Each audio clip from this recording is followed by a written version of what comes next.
answering the questions of Maharaj Parikshit. It's funny, when when Sud Goswami was asked all the questions in the beginning, uh, when Shonak Rishi asked him, so he also pretty much said the same thing about hearing. What is the benefit of hearing? So that is the second chapter of first canto. Now it's a now it's the first chapter of second canto. It's basically the same thing. He's glorifying hearing and what we should hear. Text 2. Shrotavyadini Rajendra Nirnam Shanti Sahasrisham Apashyatam Atmatattvam Griheshu Grihamedhinam. Those persons who are materially engrossed, being blind to the knowledge of ultimate truth, have many subject matters for hearing in human society, O Emperor. In the revealed scriptures, there are two nomenclatures for the householder's life. One is Grihastha and the other is Grihamedhi. The Grihasthas are those who live together with wife and children, but live transcendently for realizing the ultimate truth. The Grihamedhis, however, are those who live only for the benefit of the family members, extended or centralized, and thus are envious of others. The word Medhi indicates jealousy of others. The Grihamedhis, being interested in family affairs only, are certainly envious of others. Therefore, one Grihamedhi is not on good terms with another Grihamedhi, and in the extended form, one community, society, or nation is not on good terms with another counterpart of selfish interest. So there are two words, Grihastha and Grihamedhi. So just because somebody is married, having a family life, doesn't mean he's a Grihastha. Of course, it is a normal term that we use. It could be Grihamedhi. Of course, Grihamedhi is, before reading Prabhupada's books, I had never heard of this term even. Grihamedhi. What is a Grihamedhi? So Grihamedhi, in general, we can say that 99% of householders are Grihamedhis. They're envious of each other, and their only business in life is eat, drink, and be merry. That's all. And Prabhupada, if somebody actually reads this first chapter of second canto, his eyes can really open up, and if he really gets a mercy, he can take up the process of bhakti. The way Prabhupada has written the purports. And in fact, there is a beautiful lecture also. I'll try to post it. That Prabhupada gave on these verses. He is so heavy, so heavy. Hearing that lecture, one would really think, let me give up all my material life and just take up chanting and go to Vrindavan. That would be one can get that kind of motivation. How Prabhupada spoke. I'll try to post that. So they have many subject matters for hearing: political, scientific, social, economic, and so on. But due to a poor fund of knowledge, they set aside the question of the ultimate miseries of life, namely miseries of birth, death, old age, and disease. Means, obviously, when we look at our life, we have so many subject matters to discuss. And we look at the lives of others around us. Whole day they can spend or waste talking about politics, which we cannot do anything about. Once we have given our votes, afterwards we have no control over what the politicians do. But we'll waste the whole day talking about, especially about politics, movies, and cricket or sports. That's it. And obviously, for Sas and Bahu, there's a different topic. There are different topics to talk. But what good does it do? And this is why Shukdev Goswami is rightly saying, Nirnam Santi Sahasrisha. There are thousands of topics to talk about, except the topic of self-realization. Factually, the human life is meant for making an ultimate solution to birth, death, old age, and disease. But the Grimadis, being illusioned by the material nature, forget everything about self realization. The ultimate solution to the problems of life is to go back home, back to God. And thus, as stated in the Bhagavad Gita 8:15, the miseries of material existence, birth, death, old age, and disease are removed. So, our ultimate solution, ultimate goal of life is to go back home, back to Godhead, back to the spiritual world where we came from, where there is no birth, no death, no old age, no disease, no miseries. That's why that Jagat is called Vaikuntha, no Kunta, no worries. The process of going back home, back to Godhead, is to hear about the Supreme Lord and His name, form, attributes, pastimes, paraphernalia, and variegatedness. Foolish people do not know this. They want to hear something about the name, form, etc. of everything temporary. And they do not know how to utilize this propensity of hearing for the ultimate good. The propensity of hearing is with everybody. Everybody got 2 ears. So we have to hear something. But what is it to hear that we should hear? What should be the subject matter? That people don't know.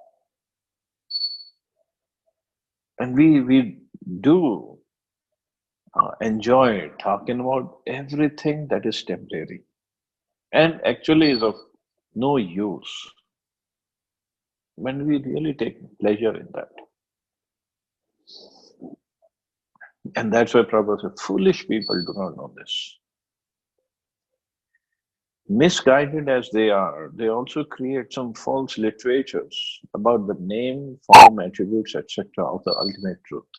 One should not therefore become a Grinadi simply to exist for envying others. One should become a real householder in terms of the scriptural injunctions. That is the important thing to do. And there's so many things, so many aspects of Krishna, aspects of the Supreme Absolute Personality, so many pastimes to listen to hear about, to read about Krishna. In fact, Srila Bhaktisiddhanta Saraswati Thakur, once this Pandit Madan Mohan Malviya went to him. I know I told about that incident about when he was put to do the dishes, but there was another incident. He went to Bhaktisiddhanta Maharaj, or maybe it's the same time. And he asked Bhaktisiddhanta Maharaj that, I heard you do lots of publications. What do you do? So Maharaj and his disciples told, we have about 6 publications, 6 books, and then there is a newsletter, that Harmonist, that we take out once a month. It was once in 15 days, something like that. And Pandit Madan Mohan Malviya said, you have so many things to write about God? How is it possible?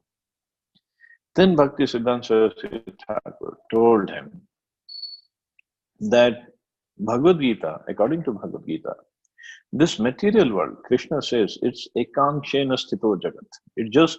It's just one insignificant part of my energy, this material world. And in the material world, there are millions and millions of universes, unlimited number of material universes. And out of those universes, we are sitting in one universe. And in this universe, there are millions and millions of planets all over the universe, scattered. And of all those planets, we are sitting on one planet, Earth. And on this planet, there are so many thousands of cities. And there's one city, Calcutta. They were sitting in Calcutta at that time. And in Calcutta, which is just an insignificant, very insignificant part of the whole creation, in Calcutta, to report the activities, the news of Calcutta, there's so many newspapers. Every day, the newspapers are being published. And so many people are reading different newspapers. So why can't we publish the newspaper, the journal, to report the transcendental pastimes of Krishna in the spiritual world. And Bhaktisiddhanta Maharaj said, actually, there could be a newspaper published every second. Even that won't be enough to describe all the pastimes that are going on in the spiritual world. So he said, there is no lack, there is no dearth of activities of spiritual world. Just people don't have Krishna consciousness. That's why we cannot publish. So many things are going on over there.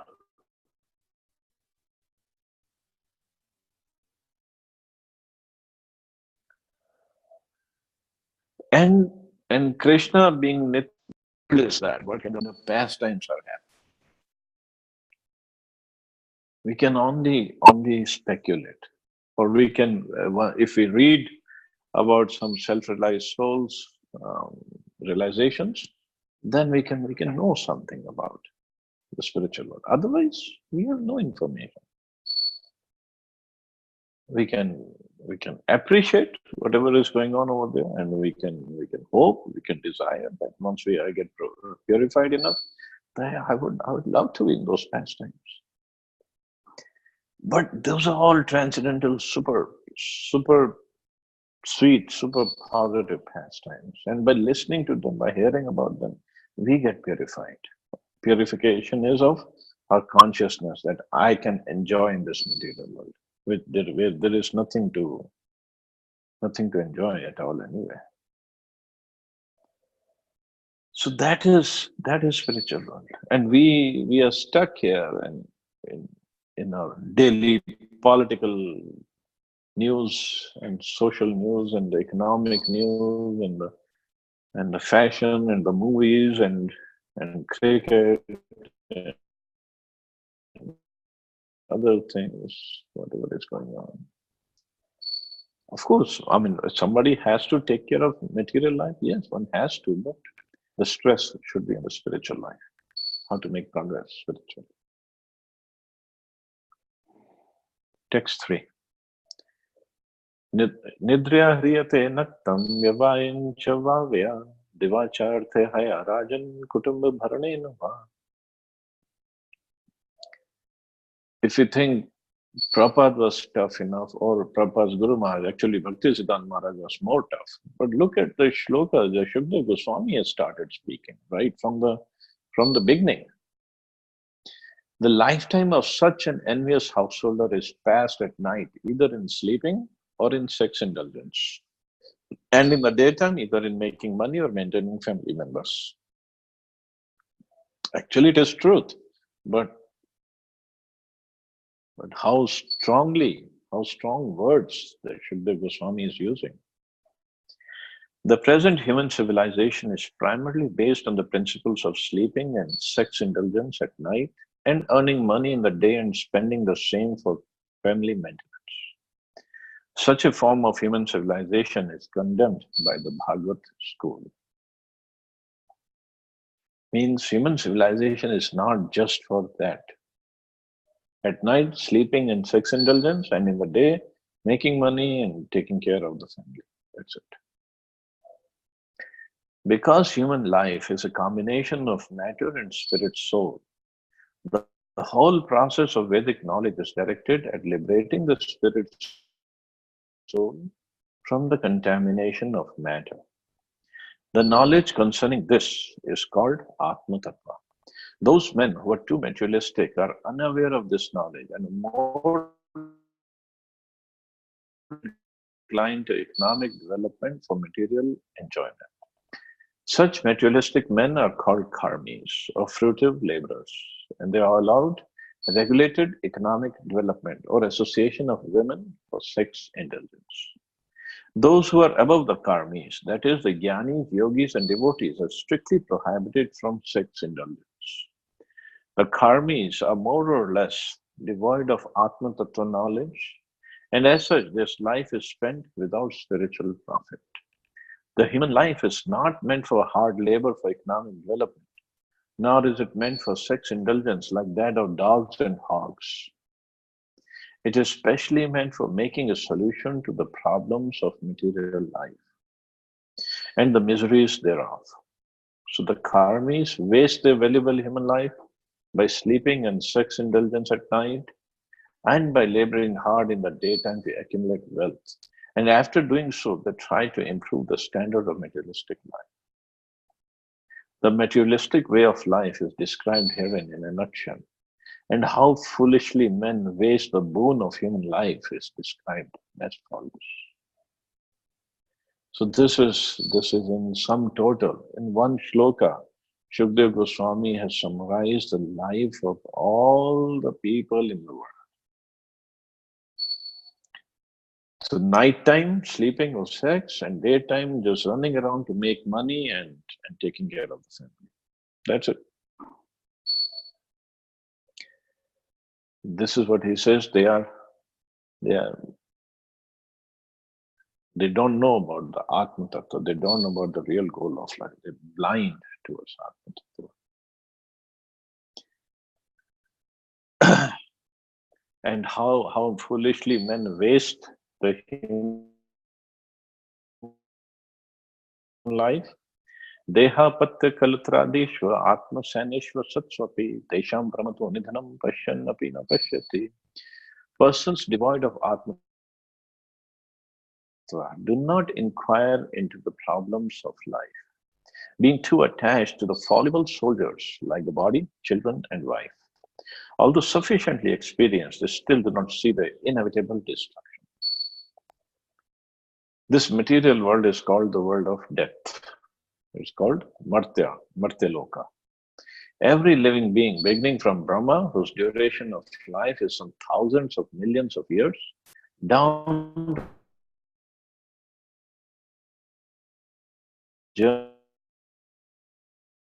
so live for a few seconds only, is struggling for existence.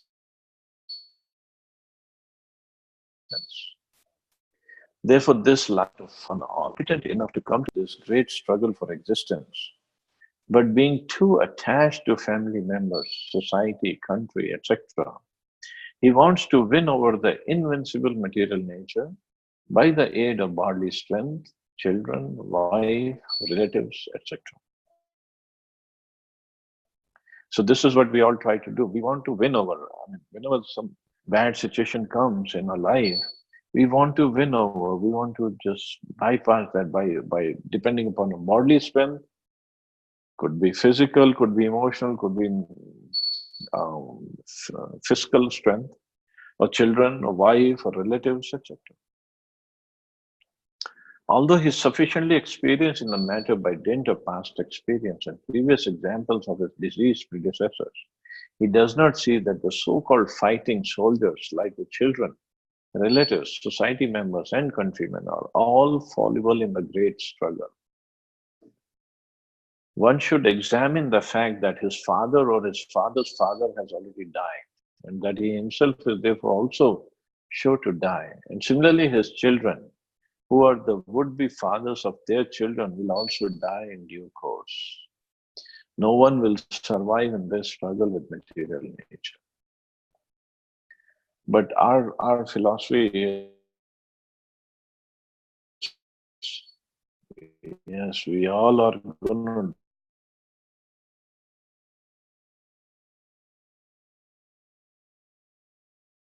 what?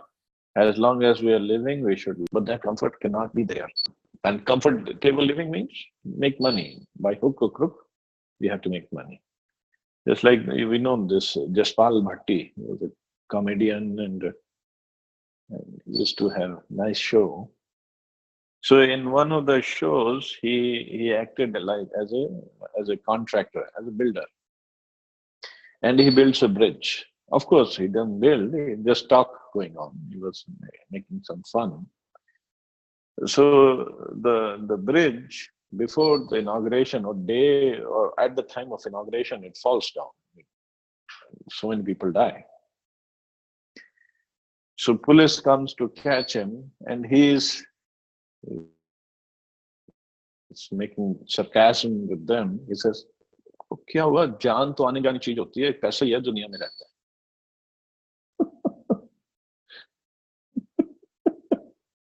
तो so this is our philosophy. जान आनी जानी है, क्या फर्क पड़ता है, पैसा ही है दुनिया में रहता है। तो we have to somehow make money and enjoy it, try to enjoy. But we this blind towards what's the ultimate goal. And everything that we accumulate, whether legally or illegally, it will be taken away. Except whatever we have heard spiritually, except whatever bhakti we have performed. But rest, everything is fallible soldiers. We think they can protect me, my children, my wife, my relatives, my friends. Nobody can protect.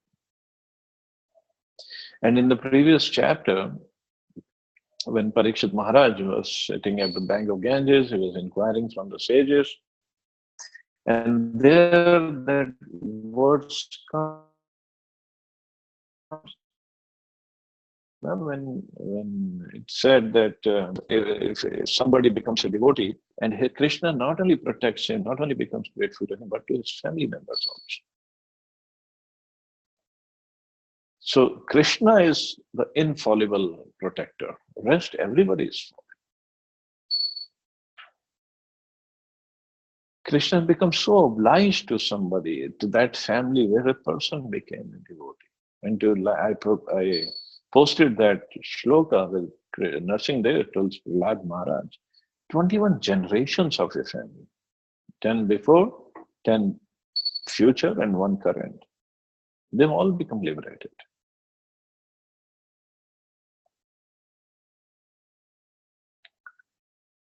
And on the other hand, I mean, if this is now Vidurniti talking. If somebody wants to take revenge or somebody becomes an enemy, so even if if a devotee wants to take revenge, because he's so much dependent upon Krishna, so surrendered, he leaves it up to Krishna, because Krishna can take better revenge than a devotee can, or any person can, because Krishna is more powerful than anybody. If Krishna wants to take care of somebody, if I have to take care of somebody positively, then Krishna can do a better job than I can. And similarly, if I want to take revenge, Krishna can do a better job than I can. So might as well surrender to Krishna, let him take care of everything. So, but this is that is Krishna. Krishna is infallible, and he is super powerful, omnipotent. But we rely on all our assets, our physical strength, our mental strength, our fiscal strength, monetary strength, or on our relatives, on our friends. If I get into any trouble, any misery, that they can help me. Nobody can help, really. This poor fund of knowledge, okay, the history of human society definitely proves it, that no one will survive. Yet the foolish people will still suggest that in the future, they will be able to live perpetually with the help of material science. This poor fund of knowledge exhibited by human society is certainly misleading. And it's all due to ignoring the constitution of the living soul. The material world exists only as a dream due to our attachment to it. Otherwise, the living soul is always different from the material nature. The great ocean of material nature is tossing with the waves of time, and the so-called living conditions are something like foaming bubbles which appear before us as bodily self, wife, children, society, countrymen, etc. Due to a lack of knowledge of self, we become victimized by the force of ignorance and thus spoil the valuable energy of human life. Our friends, relatives, and so-called wives and children are not only fallible, but also bewildered by the outward glamour of material existence. As such, they cannot save us. Still, we think that we are safe within the orbits of family, society, or country. The whole materialistic advancement of human civilization is like the decoration of a dead body. Everyone is dead body flapping only for a few days, and yet all the energy of human life is being wasted in the decoration of this dead body. Shukdev Goswami is pointing out the duty of the human being after showing the actual position of bewildered human activities. Persons who are devoid of the knowledge of Atma Tattva are misguided, and those who are devotees of the Lord and have perfect realization of transcendental knowledge are not bewildered. How Prabhupada is saying this whole materialistic advancement of human civilization is like the decoration of a dead body. Means it is of no use, no value at all. What's the value of decorating a dead body?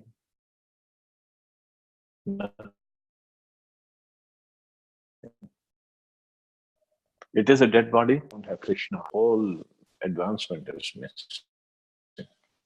That's why it's a dead body. So I'll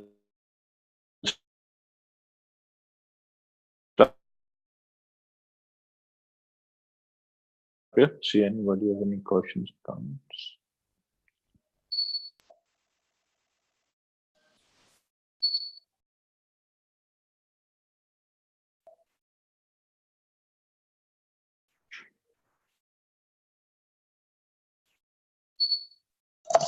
Hare Krishna, Prabhu.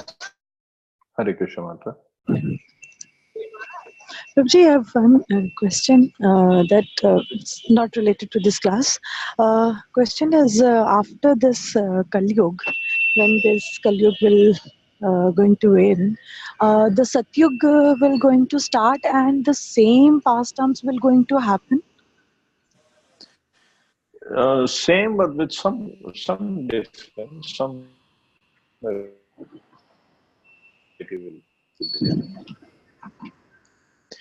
like Narsinghdev will come. Hiranyakashipu can have some different pastime. Prahlad Maharaj can have some different pastime. Okay, then this Bhagavatam, Bhagavad Gita, and all these books will be will be written again, and I mean somebody will going to write these books again and something like that. I mean these books are not for for eternal. Like I thought that this Bhagavatam going to will be the same in every yuga. I mean, after this Kali Satyug will come, but this Bhagavatam and Bhagavad Gita will always remain. See, all this spiritual knowledge before this Kali Yuga, they were in the word form, not in the book form, because Guru used to teach their disciple and they would memorize everything. And this is how knowledge came down. So Ved Vyasji wrote in the beginning of Kali Yuga towards the end of Dwapar Yuga, because he knew people cannot remember in Kali Yuga. Right. So that's when it comes in written form. So Satyuga, Treta, Dwapar, they don't need to have anything in writing. They would remember everything. But again, then Kali Yuga will come after Satyug, Treta Yuga, Dwapar Yuga. Yeah. But every, again, in this Kali Yuga, because it comes after the Dwapar Yuga when Krishna himself appeared. Krishna comes once in a day of Brahma himself. So other Dwapar Yugas, Shyamsundar Krishna will not come. Some other incarnation will come, but not Krishna himself, not Swam Bhagwan Krishna.